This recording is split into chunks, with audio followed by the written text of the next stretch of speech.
Good morning, everybody. I'll just wait a moment to let the delegates join.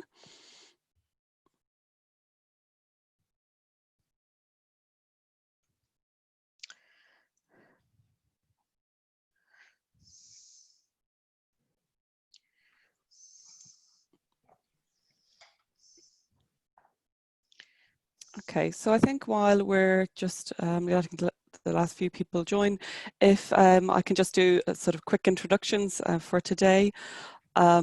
So very much like to welcome you all to the session hosted by Meta Capability on on is your CPD program a membership magnet? So some interesting, an interesting topic to discuss and some interesting points. So Russell, if I just ask you to move to the next slide. So I am Joyce Harmon and I'm one of the consultants at Heart Square. And I'm very happy to say that today that we have Kate Cooper, who is the Head of Research Policy and Standards at the Institute of Leadership and Management. We also have Russell Ward, who's the co-founder and director of Meta Capability, and Byron Ward, who's also co-founder and director of Meta Capability. And I will ask each of them later on during the session to introduce themselves properly. So just quickly about Heart Square, for those of you who don't know us, I'm not going to go through this slide in detail, don't worry. Really just to say that we are an independent consultancy practice and we only work in the NFP space. And as well as we consultants, we run a lot of educational events and seminars like today. And just some etiquette for this morning, just to say that this session is being recorded. The slides and the recording will be provided after the session. For any questions, and we do encourage questions for any of the panelists today, if you could please use the Q&A box and we will be covering questions at the end of the session. If you have any technical issues, if you could use the chat box, and then my colleague in the background will be monitoring that and looking after that as well. And if we could just ask that you ensure that you're muted throughout the session. So really just quickly to look at, say Heart Square, and we do a number of surveys and obviously talking to the market quite a lot. So some of the challenges that we have found when we were talking around this topic around how, how to deliver better professional development service for members. One of the big issues and challenges that the people that we deal with in the sector found that there is really no clear digital strategy. Organizations might have lots of different pieces of technology, but they don't really have a combined and a joined up system that can give them the information that they need. And there's not really clear understanding of how they can link it all together to offer a better service. One of the challenges that come up is really about the development of relevant and up-to-date content that really making sure that you're matching members' expectations. The days of on a platform that you can just simply have something that's equivalent of a book for members to read isn't the way forward anymore. The content needs to be personalized and it needs to be able to be delivered on demand. Resources is something that comes up in with all projects, to be quite honest, and is often something that really gets forgotten about when embarking on a project or setting up a new system around professional development service for members. Making sure that you have the resources to update the content, to keep the platform fresh is something that can't just be tacked on to a day job. It's a very important role for an organization. And then really understanding how members wish to engage with learning. And this has become an awful lot more apparent in the situation that we are in now, as we know people have been using this time as an opportunity to take extra qualifications or training courses, and which all has to be done virtually and all has to be very, very flexible to fit in with the timelines that we have. So understanding how members, how they like to learn, and very much moving away from that traditional sort of classroom-based approach or traditional ways of learning. It's definitely become more apparent and is key to ensuring that members feel that they're getting the best of their membership.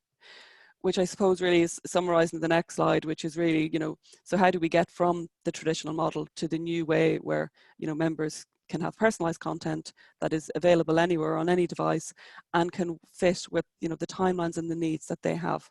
So we're going to explore this throughout the session today. And just to say, we're also going to be running some polling questions throughout the session. So I would ask if you could answer those, would be really useful. It gives us some good insights into the session as well. So now I'm going to hand over to Russell. Thank you very much, Joyce. Yeah, I'm Russell Ward. I'm the co-founder and director of Meta Capability. I've actually been in digital. I was thinking about it the other day. I've been in digital learning since 1992. That was the days when you sort of got underneath a desk and plugged a modem in to demonstrate an online platform. So I've been in the game for a fair while. Meta Capability has got an awful lot of experience in building digital learning platforms. What's really important to point out here is when we work with a client, we co-create the platform with the client. And that's really important because every organization that we come across, especially in the membership world, it's just different from one membership body to the next. There's no sort of common theme. And what I mean by that common theme is the user journeys that we're going to take people on, that we're going to create for you, with you, so that when your users hit your platform, they go through a really engaging, addictive learning journey that compels them to keep coming back to you. What we don't do is to recreate the technology every time we go into an organization. We have very successful technology that we've already developed, a whole series of different modules. So the other important aspect that we have to understand is what of that technology that we created, what is necessary and is going to fit you like a glove. So that the user journeys are defined, they're bespoke, but also the technology is right for you and your organization. So that co-creation piece is a very important part to us and to our clients, and is also quite a unique piece of what we offer in the marketplace. We've had 20 years of experience of developing software. 15 of those years, the team have been working together. We've also, in terms of developing learning solutions, we've been doing that for over 25 years. And we've been doing it with both the membership world in terms of the Institute of Leadership Management, REBA, CIH, organizations like that, but also in the corporate world. We recently released the first iteration of the digital learning platform for Kaplan Performance Academy, which they're taking globally to their 20,000 clients. And we work with the likes of PwC, amongst others.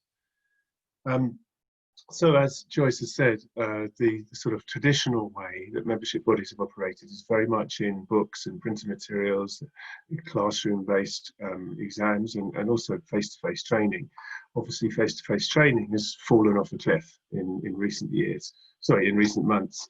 Due to COVID, and organisations are having to desperately look for a different way of delivering that learning experience to organisations. So there's suddenly been an acceleration, obviously, in the last few months, when people might have been thinking about digital learning to it's here, and it's here with a bang.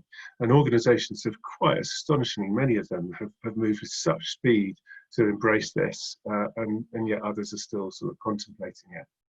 And even to the point that certainly in the corporate world, many organisations are mandating the way forward in terms of learning is now going to be through digital learning platforms. And even things like Zoom that we've all had to sort of get used to in the last few months, people have come up to using conferencing platforms very, very quickly.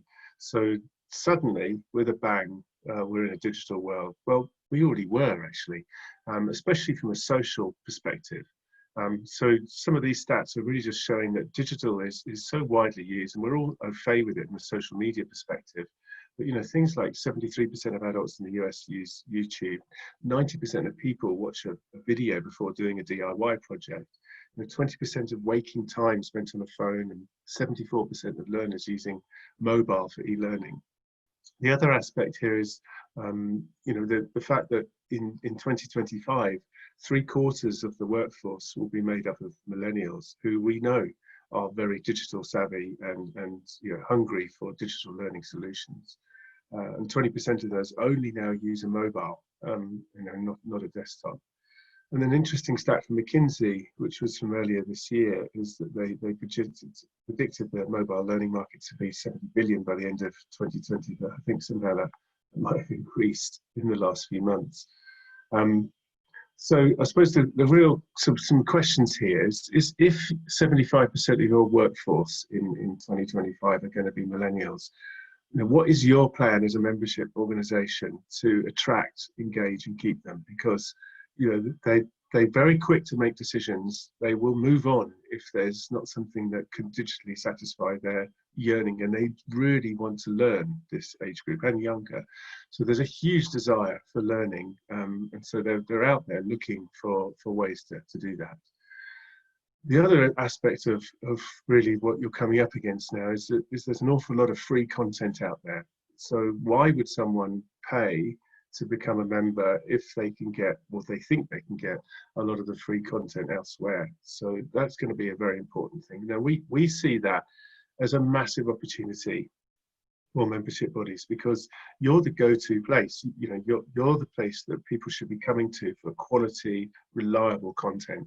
So therein lies a big opportunity which we can exploit with you. And if you've got quality content, then it's about how do you personalize it? How do you get the right piece of content to the right person at the right time? And if you can solve all of those things, then I think you're going to be in a very good place moving forward.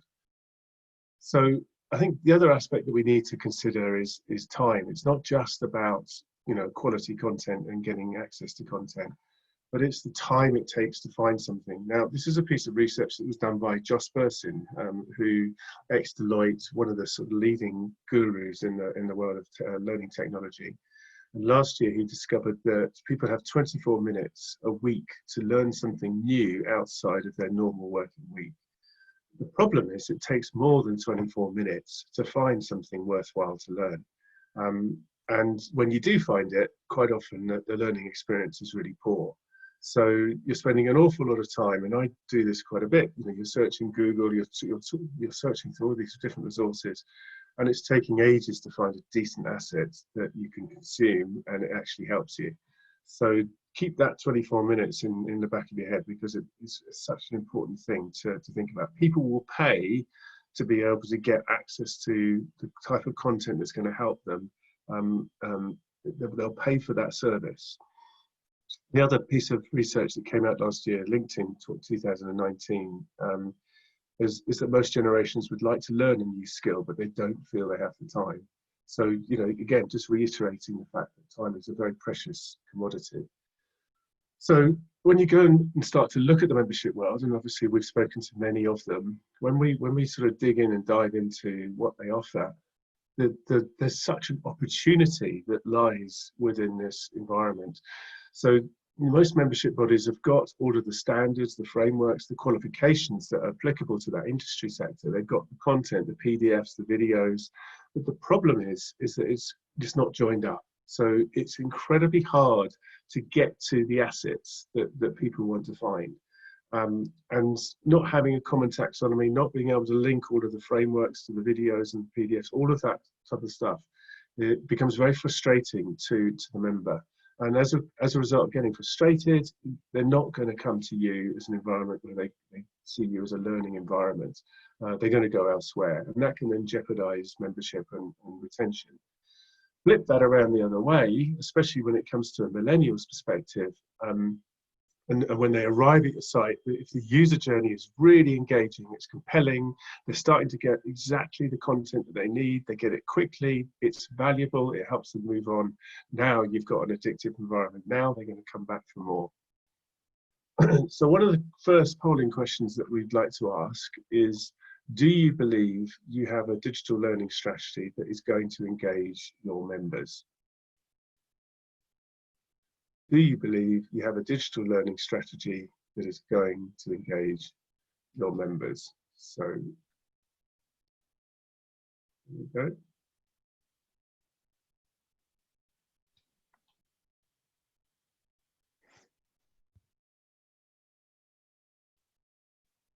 So the good thing looking at this as it's going, there's an awful lot of people that are developing or need to develop one. So the awareness is growing massively since we were looking at this a year ago.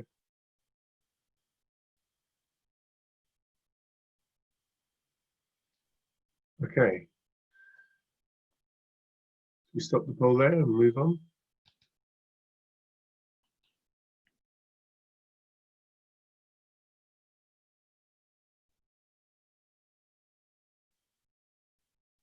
So I'd like to, if we can stop the poll and take that off, that would be great. So I'd like to introduce my my business partner, Byron Ward. I'll let him actually introduce himself. So he's better than that. Thank you, Russ. Hi, everybody. Good morning.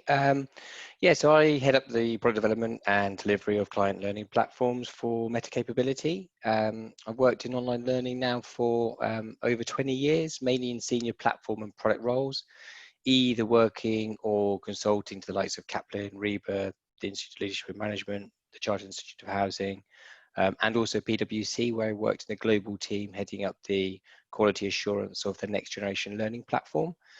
So my career has kind of like been spread between working in corporates and also working within the membership world too. So it's been a real privilege to kind of like be able to cross-fertilize experiences between the two different kind of focuses or industries. In those 20 years, though, the transformation in the online learning industry has been absolutely fascinating to observe and also to be a part of. The barriers and challenges to deliver online learning strategies for corporates and membership bodies has definitely eroded in this time to a number of contributing factors. So, for example, the technology advance has probably been the most obvious, really, particularly the movement to cloud computing. So back in the dinosaur age, when I started my career out at the Bank of New York, I vividly remember traveling to the other side of London, sitting in a room all on my own, where I needed to plug in a CD into a PC to complete a very drab compliance course. And fortunately, things have significantly moved on since then. But, you know, I think with all these technology advances and all these huge benefits, we have seen some it has led to people like naturally developing much greater expectations from online learning today. You know, for example, as Russ touched on, you know, in our personal lives, we have a plethora of apps and tools such as YouTube, LinkedIn Learning, which we can use to access content to teach us anything at the exact time that we need it, and we can access it from any device. So if a membership body doesn't have learning platform and content that delivers a very similar user experience to these platforms that we use in our personal lives, then the modern learner will very quickly disengage. And I also think it's pretty fair to say in the past, professional online learning has been a really painful experience, primarily because like LMS platforms were designed and built with L&D departments in mind and not the needs of the learner, which is probably why, which is absolutely why we've seen the explosion in the last 2 to 3 years of learning experience platforms, which are much more learner-centric focused. These sorts of platforms are focused on tackling the biggest barrier to online learning, which is engagement, which will ultimately deliver business impact or learner impact. But if we just pause for a second, one of the kind of like primary goals, right, is to help support the development of your members' capabilities. So can an online learning strategy do this in isolation? I'm not really sure it can, to be fair, but it certainly and definitely plays a very vital role and can deliver a cost-effective, consistent and scalable method of knowledge transfer. So from what I've seen, what we've seen, the most successful online learning strategies that really truly engage and have an impact, both in the corporate world and also in the membership world, have a very similar magic formula. That being Diagnostics, that drives the personalization of learning pathways, which is made up of bite-sized learning experiences, some form of workplace application or opportunity to reflect, which is also supported by some form of coaching conversation that's driven by senior management. So if I can just expand on this a little bit, in the corporate world, for example, an organization will make the strategic decision to invest in L&D to achieve a commercial objective. To achieve this objective, the business will need to develop somebody's capabilities by role or maybe in a certain subject area. So if we just take PwC, for example, they're investing $3 billion in reskilling their entire workforce in cybersecurity, AI, big data, drone technology, robotics, knowing that 96% of an accountant's job will be automated by the end of the decade. So for a learner to be truly engaged with any form of learning, there needs to be some form of trigger event, an event that motivates them to want to invest time and energy in learning. we've all got very hectic lives, and we're spoiled with a variety of different sources of information that Russ touched on. So creating this trigger event for a membership body can be even harder to create than a corporate, to be honest, unless professional development is mandatory. We've seen this trigger event achieved where a diagnostic is used to identify learners' competency and skills gap before they engage in any learning whatsoever. Understanding one's strengths and weaknesses gives us a focus and engages us in investing time in our own development. But by identifying the exact development gaps in a platform, it can prioritize the online learning experiences to the specific needs, therefore saving the learner time. These online learning experiences should be bite-sized, they should be short, they should come in many different forms like high-quality videos, PDFs, e-learns, podcasts. I think like variety is definitely central. So when the online learning content is personalized and relevant to the learner, this is when we notice really high levels of engagement. But we don't believe this is enough on its own. So the application of online learning is absolutely critical to truly embedding it. So any online learning strategy should include some form of work-based activity, event that can be digitally tracked, kind of like some sort of task that's completed in the workplace, which can be then measured to demonstrate that the online learning has been effective in achieving their professional or organizational goal.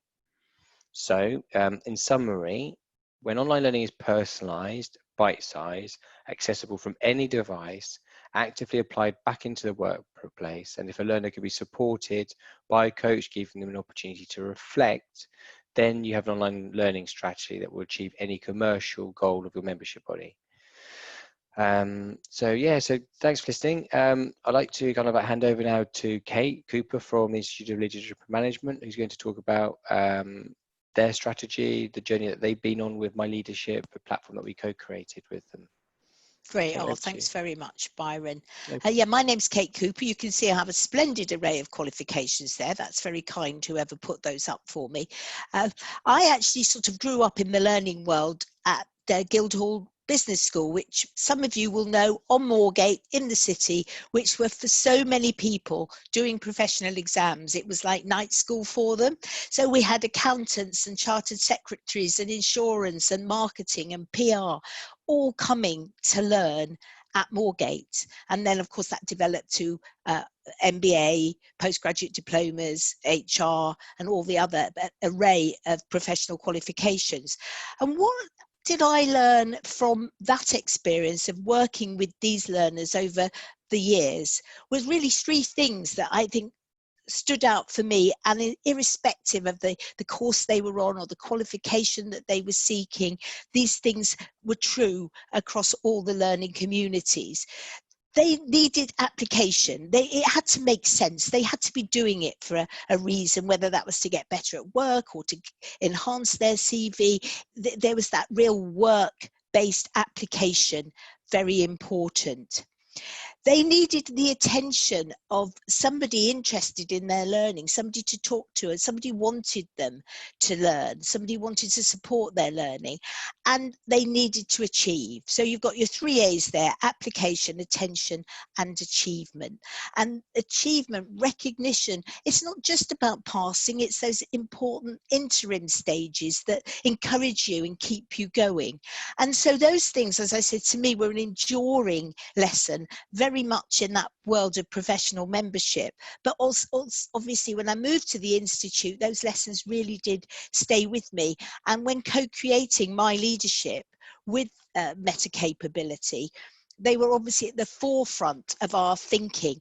Now, Russell has already talked about how we as professional bodies have a great advantage, is that we own frameworks. You know, we know what it is that we expect our profession to be able to do, to know, to understand. And that's certainly where we started with leadership. You can see here, we took a position on leadership. We said it's multidimensional, and we identified, and this was, a few years research getting to this position, but we identified 5 dimensions of leadership. You can see them there across the top, or with their own color. So we have authenticity, vision, achievement, ownership, and collaboration. Lots of reasons why that is the case, all of course supported. And then we broke that down into what ended up being 49 components. And that is where we organized the learning. You know, that was our structure, our framework. So you can see each one of these 49 components has a suite of resources that go with it, that takes all the things that I've just mentioned, that Byron was talking about before, that we want learners to succeed. So one of the things to encourage achievement and motivate, keep them going, is the scorecards. Have you got an example of a scorecard? Yeah. So what we say, every suite of resources has a scorecard that goes with it, and you can do it whenever you like. You can say, I know it all, I'll do the scorecard now, or if you're more cautious, you can do the learning that's associated with the particular component and then have a go at the scorecard. Once you've done the scorecard, if you have met the standard, you immediately get a badge saying, well done, standard met, which obviously lovely. If you haven't or don't meet the standard first time, then you get a personalized report. And now this isn't a question of this was the right answer and this was the wrong answer, or even an explanation of why something's true or false. It's identifying where you had a weakness within across all the questions, and then you get a report that actually says to you, do you know what, why don't you go and look more closely at this particular subtopic within the component. And that then enables people to keep going. There's no limit to how many times you can have do a scorecard. The only thing we've put in is that there's 24 hours before you can have another go, mainly so people play the learning rather than playing the scorecard.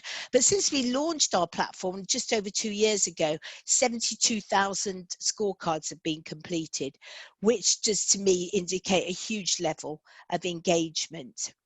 So why do I think this has worked so spectacularly well for us as a sort of engagement and a learning tool? Firstly, the scorecards, standardized learning materials, everything looks the same. There's no element of a lucky dip here. You've got a leadership essentials, spotlight cards, you've got a webinar. Every learner knows what to expect from every component. But where I think my leadership stands out, and this again really just echoes what Byron was saying, when you've completed a dimension, for example, you book a certifier conversation. You actually talk to somebody about the learning. The vehicle for that is to go to a scorecard, that's a composite scorecard from different aspects of the dimension. But every so often you're asked to explain why you felt something was true or false. And then at the end, there's opportunity for open-ended questions. And the feedback we've got from learners who are booking those conversations is that they absolutely love them, and that brings the learning to life for them, but also is always feeding back to us what we have got right, what we can improve, what we can do differently. So it genuinely is a two-way process of CPD. Thank you, Kate. Okay, right? Yep, thank you very much. So just to sort of start to wrap things up a bit, we wanted to share with you the sort of eight steps that we consider to be the most important in creating your CPD platform. The first one is, as I've sort of said at the beginning, is the user journey. We can't reiterate this enough because it has to be bespoke to you as a membership body and obviously to your users. And in every time that we've ever worked with any organisation, there's a uniqueness to that because there's so many differences between membership bodies across the UK or the world for that matter. So working with you to define those user journeys and making them a really compelling experience is crucial. The second part is having a common taxonomy, and this is where I said that nothing's joined up. So having a way to link all of the different assets that have been discussed that you're going to enable personalize people and enable them to see, and having that linking to all your frameworks or qualifications or whatever it may be, so that if someone is operating on a framework or searching something, they're going to get all the common pieces of assets to that search or that framework. So developing a common taxonomy is also crucial. Then Byron talked about the trigger event and diagnostics, and this is a very good example of again, going back to what Kate said about my leadership. It is by creating a way and enabling someone to self-assess themselves or have a peer assessment or be assessed. What it does is it creates a personal journey. It starts to identify their strengths and weaknesses, their learning opportunities that they have within that are completely personal to them. So when I look at this is my view of my leadership, and I can see down the bottom there are bite-sized assets that are relevant to me that I can now watch and look at, which are relevant to my gaps in terms of my I've completed some self-assessments and what I now need to learn. So a very personalized view of for me, and I find that very motivating because I'm not looking at something generic. I'm not having to trawl through loads of stuff. I'm being presented with an opportunity to learn based on where my gaps are in the platform. The second part is the personalized journeys that we've described. So, you know, everything that we do works on a mobile phone, and that has to be the de facto sort of standard for us. Obviously, it'll always be working on the web as well, but it has to have a fantastic mobile experience. Being able to create bite-sized content, small pieces of content in various formats, enabling people to be presented with those automatically, it goes back to those 24 minutes. I am not spending my time looking for content. I am here as a membership body. It has quality content, and I'm now being presented with the opportunity to learn. And my entire time is spent learning and not trying to trawl through countless search engines and content to find stuff. So very, very powerful motivator to learn, and it's relevant to me. Second thing, the other thing that Byron mentioned is being able to cement learning with coaching. Now, this is something that is not common in the membership world. And what we've done is we've developed a module within the Kaplan platform that enables people to find coaches or mentors and then book and set up a number of coaching sessions with them, all via an online system. Why we see this as an opportunity for the membership world is that you have an incredible audience of people as your members, some of which would be very good at coaching or mentoring other members within your membership body. So there's an opportunity here to set this up and be able to enable members to buy coaching or mentoring time. You as a membership body could take a piece of that for providing that service, and you now start to link members with coaches and mentors around the very industry sectors that you're managing. So opportunity there to create a new revenue stream and start to really engage your members with each other. Another very important part of CPD is capture and monitoring. So we find an awful lot of membership bodies provide quite a demotivating experience to their members because they make it very hard for the members to demonstrate what CPD they've consumed over the year. In this case, this is REBA. They mandate 35 hours a year in 10 different areas. It's quite prescriptive what they have to do. And if you do not do and complete those 35 hours, you cannot be a member of REBA. And if you're not a member of REBA, you're not going to get much work as an architect. So it's pretty important to complete your CPD. So when we developed this for REBA, that they had quite a system that was very hard for members to prove their CPD. And also, they were auditing 5% of their 28,000 members. So, you know, that was a lot of work for them to have to do that manually. They now have a platform where it's so simple for a member to upload what they've done, what they've consumed. The member gets a really good visual of their progress, their track, and at a touch of a button, REBA can see what any member has done at any point of the year. They can send group reminders, encouragement, warning emails. It's an incredibly powerful platform, and it's just the usage of the platform, the happiness of the members to use something like this, and the amount of time that REBA save now is incredible. So a great capture and monitoring platform is crucial to a CPD platform. You've got to be able to integrate a digital learning platform with everything else that you have within your membership body. So you're going to have a CRM system, probably a content management or a learning management system, maybe a payment gateway, and obviously a website. We take care of this for you. This is a very crucial piece of work, and quite often not easy to do. And even by working with some of our clients, we actually help them with some other technical challenges they have with some of their systems, such as our technical capability. Just an important point to make here. The way we view a learning management system is it's the receptacle for all your assets that you're going to use to help people learn, and obviously monitor who's used what at what time and all of the data, the analytics that come out of that.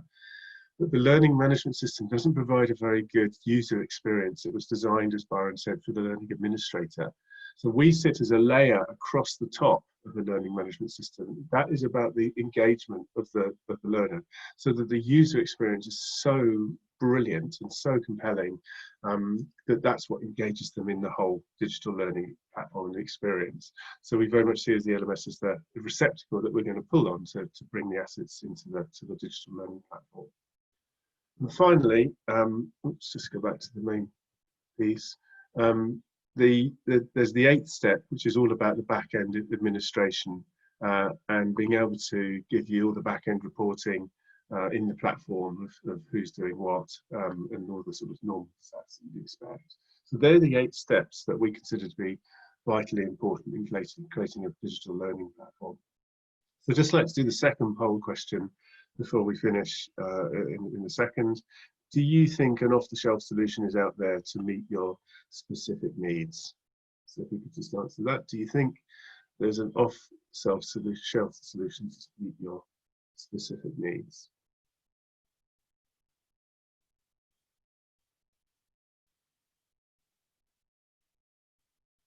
So we do see quite often that people aren't quite sure what's out in the market, which I'll come on to in a second. Okay. The majority of people are not sure whether there's off-the-shelf market out there. Okay, that's fine.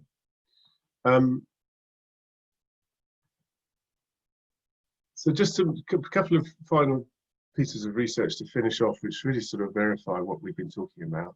Again, back to the LinkedIn 2019 workplace report. The top 2 focus areas for talent developers were to identify and assess skill gaps and increase engagement with learning programs. So again, sort of verifying what we've been talking about. But I find this one a real interesting stat. 73% of talent developers use externally created content to train employees. That is where we see a huge opportunity for membership bodies, because if talent developers or L&D people and within corporates start to see the membership bodies as places where they can go to for quality, reliable, bite-sized, personalized content and start to map that into their organization, there's a huge opportunity for the membership to grow within that space. 74% of employees want to learn during spare time at work. So, it's just some interesting stats that are there. Just in terms of, to finish off on our process and how we go about working with our clients, there's a very important stage that we have before we do anything, and it's the envisaging stage. Because what we find with organizations is they have a desire to build a digital learning platform. They've obviously got all the assets, but they're sort of just faced with this digital learning world, not knowing what to do or where to go and how to go about it. So there's a short stage that we do. It's a 4 to 6 week piece of work where we will clearly define the digital learning platform with you, what's going to go in it, and an idea of start to explore some of the user journeys that could be existing in it. But we're very much aligning that to your strategic and commercial goals. We're a very commercially savvy organization. So we do challenge our clients to make sure that if you're going to do something, make sure it's going to have a payback benefit. Not always a financial payback benefit, but it's going to definitely help the individual learn. And so we very much look at your strategic and commercial goals. That document aligns all the stakeholders, everyone's bought in, and then we can move on and then do the full design and specification. the most important stage of a platform, a bit like the architectural design of a building. And once that's signed off, it's then coded, developed, and then we continue to evolve that over time. We're still evolving my leadership platform with Kate some 3.5 years later. So just a final polling question. Do you think that an initial envisaging stage to help work out what you need to build a digital learning platform would help you? Do you think there's an initial envisaging stage to help out what you think to help you build out a digital learning platform would help you?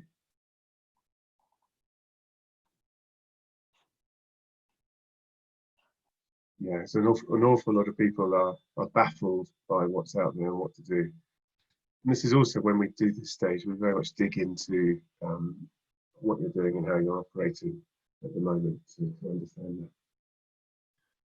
Well, thank you very much. I'm going to now sort of move on to questions if anyone has got any questions, and back to Joyce to deal with that. Yes, thank you. So yes, we have had some questions come in. So the first one is, I suppose, really a question for Kate. How many people are developing content for the ILM framework, and how often is it updated? It's varied from, we've got an internal team and then we bring in consultants as and when we need it. I suppose at our peak development, we had about 12 people working on content development. With regards to updating, we're doing it all the time. As I mentioned, about one of the great things about the certifier conversations is we're getting feedback from learners all the time.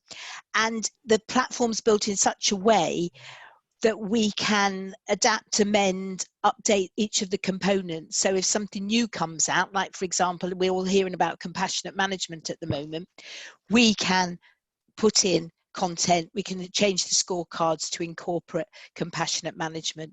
So it was really important, especially in something as dynamic as leadership and management. If you set it in stone, it's going to be out of date, and then you're going to have a huge cost and put off, of course, updating it because it's such a big job. Perfect, thank you. And I think another question, which possibly follow on from that then, is there a golden rule for portions on content created, acquired and curated? Is there a golden rule? I always think 80-20 is usually a pretty good answer to most questions. So I would suggest 80% of the content, you own it, it looks like yours, it's branded, it's consistent, all the things I talked about earlier, but do allow that 20% for curating great stuff from outside, video clips from other people, references to reports, because not only does it mean you've got more content, but it also keeps you in touch with what's going on out there and stops you sort of becoming too insular. So yeah, there's my golden rule, 80-20. Excellent, very good. That's nice and clear. I suppose this is a question for the whole panel. I'm saying thank you for this. Would clients usually have separate learning management, CPD and membership systems? And if so, how are they integrated? Yeah, they absolutely do. And every single membership body that we work with, and also corporate client, they would have a CRM system or some sort of learner management system where we're having to pull across the users into the platform to give them the right visibility of their learning journeys within the platform. They will have existing platforms to host content, whether it's a CMS or an LMS, and we would integrate and pull that content into the platform. There's payment gateways as well, and obviously the website too, so there is absolutely no need to kind of reinvent and implement new systems to support those core components. What we're effectively doing is building a layer that sits over the top of those different platforms within your business to create a very focused member-centric experience, which we would recommend is made up of some form of diagnostic that drives personalized learning pathways that will lead to some form of certification at the end. So that's exactly what we do. We integrate with those different platforms to automate the creation of users and to pull content across from existing platforms.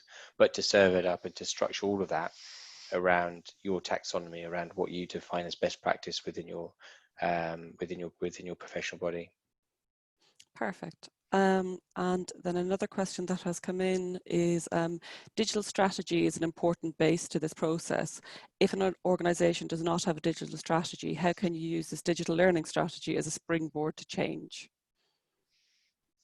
I don't know who wants to take that one. Yeah, so I think what's very important is an awful lot of organizations aren't sure what comprises of a digital learning strategy, or digital strategy for that matter.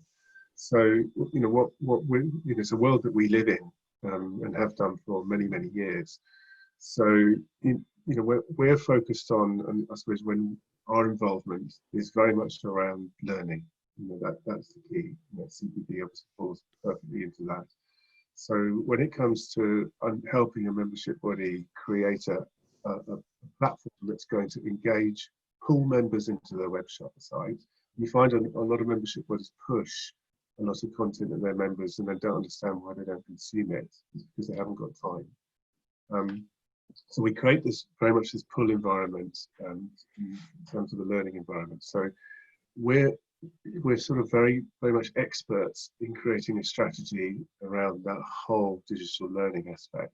That then falls within a digital strategy as such, which obviously has got to encompass CRM, website, and some form of content management system, as the case may be. They're the core components of what you want in your digital strategy. And if you need a payment gateway, because you're going to charge people that way, then that would be an addition. So we can very much help advise on what people need, but we're experts at the digital learning strategy piece, and that's the piece that really springboards members into an engaging experience within a membership body, because they suddenly find this is a fantastic place to learn. And at the moment, an awful lot of membership bodies don't offer that opportunity to their members or experience. Perfect. And another question we've had is, how do you approach pricing of content? Does this depend on the level of the content? Yeah, from our perspective. So I wondered whether that meant how much do you pay people to write content, or how much do you charge for it? Yes, good. Good point. It hasn't been clarified. It could be both. Yeah. If I take that from our perspective, so we would focus on, we didn't do this with the Institute of Leadership Management, but for other clients, we will work with them to create animated bite-sized learning videos, where effectively the membership body would, or the corporate would write a script, or a subject matter expert would write a script. We'd identify what the hooks are, the learning hooks are within that script. And then we would create animation to reinforce those visually within an animated video. Now, depending on how many videos a client needed to produce, would obviously reduce the cost of the overall cost, basically. So if a client just needed to develop one video, then it would be a bit more expensive than if they were to develop 20, for example. So there's like a sliding scale in terms of the cost of creating those animated videos. And we'd also work with them to create supporting PDFs that have the same visual hooks and identity too. But that's from meta capabilities perspective. Kate, did you want to answer that from your perspective? I think it's a brilliant question, and I think Byron's gone some way to answering it, because I've been doing digital learning, well, for a long time, but the notion that there's a subject matter expert who gives their content and their knowledge over to a learning designer who doesn't have that content and knowledge, who is then supposed to produce something that's engaging and makes sense, I think is fundamentally flawed. I think it has to be a co-creation. You have to work with designers, and you have to, both parties have to understand what it is that's wanted. And I think the trouble is, of course, that's more expensive, you know, but I think it's an expense that is absolutely well worth it in terms of what you get at the end of it. Because if you just think that, you know, subject matter experts send you a Word document with a load of content, you are missing who you're talking to, the level, all sorts of things, and that has to be done in partnership with the designers. I wonder if they'll agree with me here. Yeah, no, absolutely. I think, when you say design in structural designers, so somebody has, huge experience at, creating those learning hooks, understanding from the subject matter expert, working in collaboration with them to, transform that kind of subject matter expertise into ways in which that could be represented visually through hooks within content. So yeah, I think, when Kate talks about designers, it's not just, your graphic designer. We're talking instructional designer. It's a very key role that would need to be involved in this process. Yeah. If you don't have an instructional designer and you're just using a developer and a subject matter expert, to Kate's point, you're really missing that kind of opportunity of linking, the expertise with the visual output. So the key roles to include there is the subject matter expert, instructional designer, and developer. I think the other side of content is obviously maybe charging for it, but maybe the other flip side of the question essentially.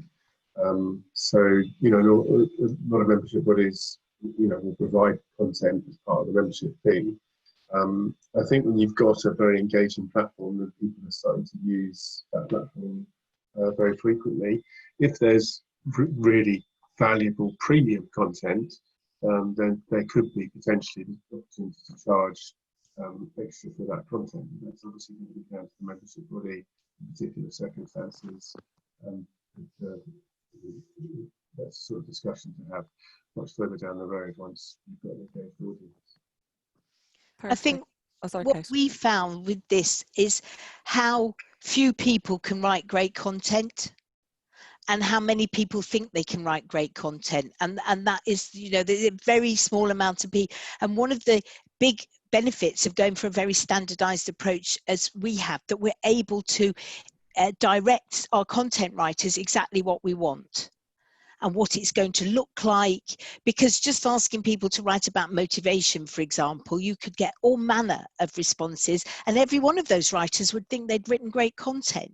But if you show them how you like it to be displayed, you're able to give them example of something else you've done. It makes it easier for them and for you to be able to produce good content quickly. Perfect, thank you. And another question that has come in is, we are a small professional body with a small staff but a very large remit. How can we integrate a learning platform in an affordable and manageable way? Okay, certainly from an integration perspective, that's obviously something that we take care of as part of us building the platform. So there's no point in building a platform and not integrating it with anything else. So when we quote for the development work that we do, that would include that integration that we look at, which is very important. I think the real benefit of working with an organisation like us is that we sort of become part of your team. So it goes back to that co-creation piece. We do deeply understand your business and what you're trying to achieve. So we suddenly become an extension of your organisation. So we do work with small organisations, quite a lot actually, that actually have a large remit. I mean, the Institute of Leadership Management, when we started working with them, had just broken away from City and Guilds, and we're not a huge organisation. So it was very much about working with them, and we take care of all of the development of the platform, the integration, and all of the rest of it. So you don't have to worry about it. So that's how we work with smaller organisations. Perfect, thank you. And we had a question for Kate. What was the position before the project with respect to the challenges you were trying to address? We were trying to update our CPD offering. I mean, you can imagine how difficult that is with leadership and management, because it's such a huge field. There's no license to practice associated with it. So we had a suite of content that was from a third-party supplier, which was just a absolute plethora of content. So you could ask for, going back to motivation, and you might get 45 assets coming up, mainly PDFs, mainly those awfully long videos that I think were boring 5 years ago, but nobody's got any appetite for them now. And it wasn't helping the learners solve the problem that they had. So by making every little thing sort of almost like a micro learning site, bite-sized learning, we were able to, for our members to say, oh, I want to know something about teamwork, I want to know something about conflict resolution. And what they got was overview, bit more in depth, as I said earlier, a webinar, all only about that particular problem, and not 27 other resources that might be of interest, of differing lengths and complexity and all the rest of it. So it was very much about a standardized, consistent, high quality response to any of their questions. Perfect. And I think actually following on from that, then Kate, was what worked well with the project, and I suppose as well working with meta capability, and is there anything that you would do differently next time? I'm sure Always Russell a and good Byron question. don't want me to answer that question authentically and honestly. No, I think, to be fair, we've been working together for a few years now, so we're both learning an awful lot about what works and what doesn't work. And I think the things that I'm now highlighting about the standardization of content, about having a framework that makes sense for your context, to work very closely, not just think you can send over a parcel of content to somebody and it's going to become back splendid and absolutely fit for purpose.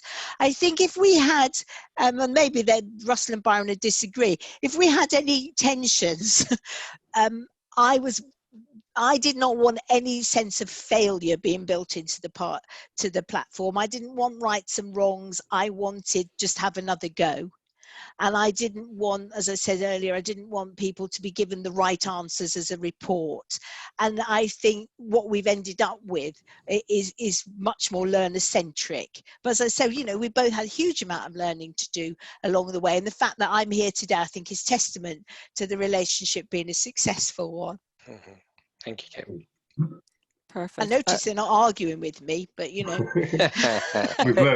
our lesson. They know customer. better. And then I was just conscious of time. Really, the last question has come in again for you, Kate. Is what are you currently doing to develop the platform? Have you got any plans in place?